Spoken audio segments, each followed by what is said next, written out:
तृतीय वर्ष विज्ञान के सभी विद्यार्थियों का उनकी रसायन विज्ञान की द्वितीय पेपर की कक्षा में स्वागत है। आज हम कंपन की विभिन्न विधाओं के बारे में पढ़ेंगे। अणुओं को आईआर स्पेक्ट्रोस्कोपी के अंतर्गत हम पढ़ रहे हैं। ये आप आईआर स्पेक्ट्रोस्कोपी के अंतर्गत पढ़ेंगे। पिछले चैप्टर में हमने इसके ब्रीफ आइडिया लिया था मोड्स ऑफ वाइब्रेशन के बारे में। यदि अणुओं को भिन्न भिन्न द्रव्यमान की कुछ गेंदों तथा भिन्न भिन्न तनन सामर्थ्य की कमानियों या स्प्रिंग से बना हुआ मान लिया जाए तो ये मॉडल अणु का एक अच्छा प्रतिरूप प्रस्तुत करता है। ये इस प्रतिरूप में गेंद या कमानियों को क्रमशः परमाणु नाभिक एवं रासायनिक बंध माना गया है तथा इनकी व्याख्या व्यवस्था अणु की विमीय ज्यामिति के अनुरूप होती है। यदि ऐसे मॉडल को लटका करके चोट मारें तो हम देखते हैं कि सभी गेंदें अनियमित कंपन करने लगती हैं। जैसे जैसे अणु में परमाणुओं की संख्या बढ़ती जाती है वैसे वैसे अनियमित कंपनों में जटिलता आती जाती है और उनकी संख्या बहुत अधिक हो जाती है। यदि इन कंपनों की संख्या में कुछ कमी करना चाहें या उन कंपनों को समान मान लिया जाए तो उन कंपनों की संख्या में हम कमी कर सकते हैं और इन कंपनों की आवृत्ति को हम मूल आवृत्ति कहते हैं या इनको हम मूल कंपन कहते हैं। हुक नामक वैज्ञानिक ने इसी आधार पर हुक का नियम प्रतिपादित किया था और गेंदों चाहे गेंद से कंपेयर करें या हम कमानी से कंपेयर करें या हम परमाणुओं को एक दृढ़ खूंटी पर लटका हुई दो बॉल से रस्सी से लटकी हुई दो बॉल से कंपेयर करें, सभी में हुक का नियम लागू होता है और इन सभी के अंदर सरल आवर्त गति होती है। अर्थात इसमें कॉम्प्लेक्सिटी बहुत होने के बावजूद भी हम इसकी मूल आवृत्ति की जो है वो मूल कंपनों की विधाएं हम बहुत सारे उसमें बांट सकते हैं, परंतु सामान्य रूप से यदि हम इनको देखते हैं तो या तो बंध दूरी में परिवर्तन होता है या बंध के कोण में परिवर्तन होता है। जब बंध दूरी में परिवर्तन होता है तो उनको हम स्ट्रेचिंग वाइब्रेशंस कहते हैं और जब बंध के कोण में परिवर्तन होता है तो उनको हम बेंडिंग या बंकन कंपन कहते हैं या विरूपण कंपन कहते हैं। सममित तनन कंपन। अब स्ट्रेचिंग वाइब्रेशंस या तनन कंपन में क्या होता है, बंध की दिशा में जो बंध कंपन करते हैं उनके बीच की दूरी कम या ज़्यादा होती रहती है तथा इन कंपनों के काल में बंध लंबाई में परिवर्तन होता रहता है, परंतु यहाँ पर बंध कोण हमेशा अपरिवर्तित रहता है। ये कंपन दो प्रकार के होते हैं, सममित तनन कंपन या symmetric stretching vibration. Symmetric stretching vibration या सममित तनन कंपन वह कंपन है जिनमें बंध एक साथ तनते व दबते हैं, अर्थात बंध दूरियां एक साथ बढ़ती अथवा घटती हैं। जैसे CH2 समूह के लिए यदि हम देखें तो एक कार्बन दो हाइड्रोजन से जुड़ा हुआ है और दोनों हाइड्रोजन समान परमाणु, समान द्रव्यमान, समान फोर्स कांस्टेंट के हैं, इसलिए बराबर दूर और पास आते रहते हैं। इस तरह के कंपन को हम सममित कंपन कहते हैं या सममित तनन कंपन कहते हैं। दूसरे stretching vibrations asymmetric stretching vibration या असममित तनन कंपन हैं। इन कंपनों में परमाणु एक सी गति नहीं करते हैं। जब एक CH2 का एक हाइड्रोजन परमाणु उसके पास जाएगा तो दूसरा हाइड्रोजन परमाणु उस कार्बन परमाणु से दूर चला जाता है। तो इस तरह से जो वाइब्रेशंस होते हैं उनको हम असममित तनन कंपन कहते हैं। दूसरे प्रकार के कंपन होते हैं बंकन कंपन, बेंडिंग वाइब्रेशन या विरूपण कंपन। किसी अणु में जब 3 परमाणु होते हैं तो तनन के अलावा बंकन या विरूपण कंपन या बेंडिंग वाइब्रेशन की संभावना भी होती है।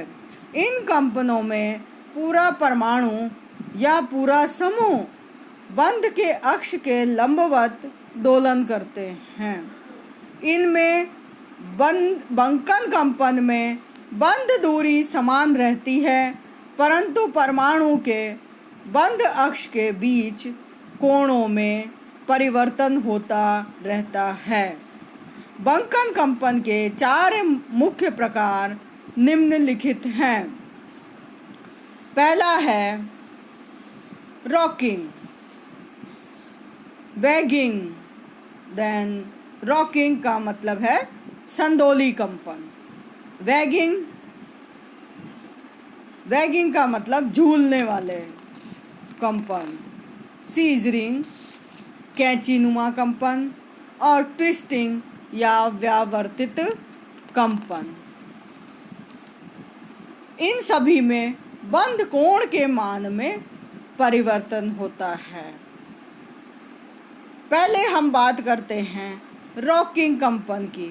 रॉकिंग ये वे कंपन हैं जिनमें कंपन करने वाला परमाणु अणु के तल में ही दाईं अथवा बाईं ओर झूलता है। इसको हम कंपेयर कर सकते हैं कि जब किसी भी झूले में हम बैठते हैं तो झूला जब नियंत्रित गति से होता है तो उसे हम रॉकिंग वाइब्रेशन या संदोलित कंपन से कंपेयर कर सकते हैं। दूसरे कंपन है वैगिंग कंपन। वैगिंग के अंदर कंपन करने वाला समूह तल के बाहर आगे या पीछे झूलता है। यानी जब अनियंत्रित या बहुत फास्ट झूले का कंपन किया जाता है तो उसको हम वैगिंग कंपन के नाम से पुकारते हैं। तीसरा है सीजरिंग या कैंचीनुमा कंपन।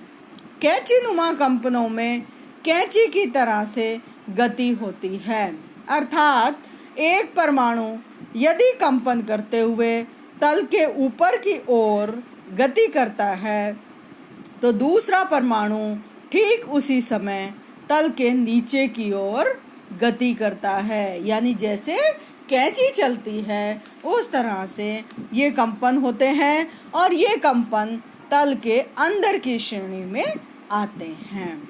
चौथे प्रकार के कंपन हैं ट्विस्टिंग या व्यावर्त कंपन। ट्विस्टिंग यानी मुड़ना, ट्विस्ट होना। तो इस तरह के कंपन के अंदर कंपन करने वाला समूह रासायनिक बंध के इर्द गिर्द घूमता है और जिसके द्वारा शेष अणु जुड़ा हुआ होता है। अर्थात एक परमाणु यदि कंपन करते हुए तल के ऊपर की ओर गति करता है तो दूसरा परमाणु ठीक उस समय में तल के नीचे की ओर गति करता है। ये कंपन तल के बाहर की श्रेणी में आते हैं। तो इस तरह से हमारे मोड्स ऑफ वाइब्रेशन हैं। यानी मोड्स ऑफ वाइब्रेशन में हम मूल कंपन डिसाइड करते हैं, फिर उन मूल कंपनों को हम 2 भागों में बांट देते हैं। इन दोनों भागों में स्ट्रेचिंग एंड बेंडिंग वाइब्रेशन, और फिर उसके अंतर्गत हमने बेंडिंग वाइब्रेशन को 4 भागों में बांटा और स्ट्रेचिंग वाइब्रेशन को हमने 2 भागों में बांटा। अब हम बात करते हैं स्ट्रेचिंग वाइब्रेशन किस रेंज में पाए जाते हैं और बेंडिंग वाइब्रेशन किस रेंज के अंतर्गत पाए जाते हैं। स्ट्रेचिंग वाइब्रेशन का जो क्षेत्र है वो 4000 पर सेंटीमीटर से 660 पर सेंटीमीटर तक का होता है। बेंडिंग वाइब्रेशन का क्षेत्र 1650 पर सेंटीमीटर से 666 पर सेंटीमीटर का होता है। अब हम बात करते हैं कि मूल कंपनों की संख्या हम कैसे निर्धारित करेंगे। अभी तक हमने बात करी थी कि मूल कंपन क्या होते हैं। मूल कंपन की संख्या अब हम कैसे निर्धारित करते हैं।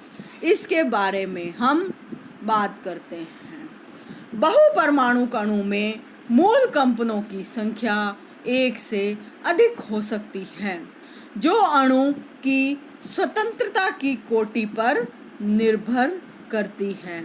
अर्थात अणु के सामान्य या मूल कंपनों की संख्या उसके परमाणु की संख्या पर निर्भर करती है। n परमाणु से बने अणु के मूल कंपनों की संख्या 3n-6 होगी, परंतु अणु की संरचना यदि रेखीय होती है तो यह संख्या 3n-5 हो जाती है। इस प्रकार से प्राप्त मूल कंपनों की संख्या के समान ही मूल आवृत्तियां भी होंगी। n परमाणुओं के अणु के लिए कंपनों की संख्या 3n-6 है when molecule is non-linear, यानी लाइनर मॉलिक्यूल के लिए ये संख्या 3n-5 है और नॉन लाइनर मॉलिक्यूल के लिए ये संख्या हमारे पास 3n-6 है। फंडामेंटल वाइब्रेशंस की यदि हम बात करते हैं तो लाइनर मॉलिक्यूल के लिए हम एग्जाम्पल लेते हैं कार्बन डाइऑक्साइड का। कार्बन डाइऑक्साइड में 3 परमाणु उपस्थित हैं। हम सब जानते हैं फॉर्मूला क्या है कार्बन डाइऑक्साइड का, CO2, यानी इसके अंदर कितने परमाणु उपस्थित हैं, 3 परमाणु। यदि हम इस फॉर्मूले में n का मान रखते हैं तो ये 3 है, यानी जब हम कैलकुलेट करेंगे तो 3 × 3 - 5 = 4, यानी 4 में 4 का मतलब हम इसे सिंप्लीफाइड यदि करें तो उसमें 2 स्ट्रेचिंग एंड 2 बेंडिंग वाइब्रेशंस हो सकते हैं। नॉन लाइनर मॉलिक्यूल के अंदर आपको बताया कि 3n-6 होगा। इसका एग्जाम्पल ले लेते हैं NO2। NO2 के अंदर 3 आ जाएगा, यानी एटम नंबर ऑफ एटम 3 है, तो ये 3 × 3 - 6, यानी ये भी किसके बराबर हो जाएगा, 3 के बराबर हो जाएगा। यानी नॉन लाइनर मॉलिक्यूल में 3 आयर स्पेक्ट्रा में हमें मूल कंपनों की संख्या कितनी प्राप्त होगी, 3 प्राप्त होगी। यानी जब हम कभी पीक का अध्ययन करते हैं तो सैद्धांतिक रूप से इसके अंदर 3 पीक आने चाहिए और लाइनर मॉलिक्यूल के अंदर 4 पीक आने चाहिए। ये मूल कंपनों की संख्या है। इन मूल कंपनों की संख्या को निकालने के लिए जो हमने फॉर्मूला दिया वो इस प्रकार से प्राप्त होता है। मूल कंपनों की संख्या यानी fundamental mode of vibrations. Fundamental mode of vibrations बराबर होता है या मूल कंपनों की संख्या बराबर है कुल स्वतंत्रता की कोटि यानी डिग्री ऑफ फ्रीडम माइनस स्थानांतरण स्वतंत्रता की कोटियाँ या translation degree of freedom plus गुणन स्वतंत्रता की कोटि या रोटेशनल डिग्री ऑफ फ्रीडम। यानी फंडामेंटल मोड ऑफ वाइब्रेशंस किसके बराबर होगा, डिग्री ऑफ फ्रीडम माइनस स्थानांतरण स्वतंत्रता की कोटियाँ प्लस गुणन स्वतंत्रता की कोटियाँ, इसके बराबर होगा। लीनियर मॉलिक्यूल के अंदर यानी जो रेखीय मॉलिक्यूल है उसके अंदर only 2 rotational degree of freedom होती है, यानी रोटेशनल डिग्री ऑफ फ्रीडम का मान केवल 2 ही होता है, इसलिए इसमें 3n-5 लिखा जाता है। यानी घूर्णन स्वतंत्रता की कोटि की संख्या इसके अंदर एक कम हो जाती है। तो non liner molecule having 3 rotational degree of freedom and linear molecule having 2 rotational degree of freedom, क्योंकि हम जानते हैं कि रेखीय होने पर नाभिक एक ही रेखा में होंगे। ऐसी स्थिति में घूर्णन गति को बताने के लिए केवल 2 ही कोणों की आवश्यकता होती है। इसीलिए रेखीय अणु के लिए घूर्णन गति के लिए स्वतंत्रता की कोटि 2 होगी। इसे हम इस तरह से समझ सकते हैं। यहाँ पर यदि हम किसी बॉल को देखते हैं तो 2 बॉल एक ही गुरुत्व केंद्र से जुड़ी हुई हैं और उसके अंदर मॉलिक्यूल जो है बिल्कुल सीधा है, तो तीसरी दिशा में उसका एंगल रोटेशन नहीं हो सकता है, या तो वो क्लॉकवाइज होगा और या फिर एंटी क्लॉकवाइज होगा। इस तरह से हम डिग्री ऑफ फ्रीडम निकालते हैं, यानी और डिग्री ऑफ फ्रीडम और रोटेशनल डिग्री ऑफ फ्रीडम और ट्रांसलेशनल डिग्री ऑफ फ्रीडम, इन सब को लेते हुए हम फंडामेंटल मोड ऑफ वाइब्रेशन या कंपन की मूल आवृत्तियों की संख्या को ज्ञात कर देते हैं। सामान्य कंपन विधाओं के लिए ये नियम है कि इसके अंदर मुख्यतः गुरुत्व केंद्र में परिवर्तन नहीं होता, यानी कंपन की विधा या मूल कंपन उसी कंपन को माना जाएगा जिसमें गुरुत्व केंद्र में परिवर्तन नहीं होता, यानी जो सेंट्रल एटम है जिससे कि पेरिफेरल 2 एटम जुड़े हुए हैं, उनमें सेंट्रल एटम की पोजीशन में किसी भी प्रकार का परिवर्तन नहीं होना चाहिए। जैसे कि मान लो एक खूंटी से 2 बॉल लटकी हुई हैं तो वो खूंटी की पोजीशन चेंज नहीं होती है, इसी तरह से सेंट्रल एटम की पोजीशन में भी चेंज नहीं होना चाहिए। इसलिए हम ये कहते हैं कि सामान्य कंपन की विधा में मुख्यतः गुरुत्व केंद्र में परिवर्तन नहीं होता है। इस तरह से हम ये सिद्धांत हमने इसके पढ़े हैं। इसके बाद हम अगले टर्न पे लॉ ऑफ आईआर ट्रांजिशन के और आगे बात करेंगे। धन्यवाद।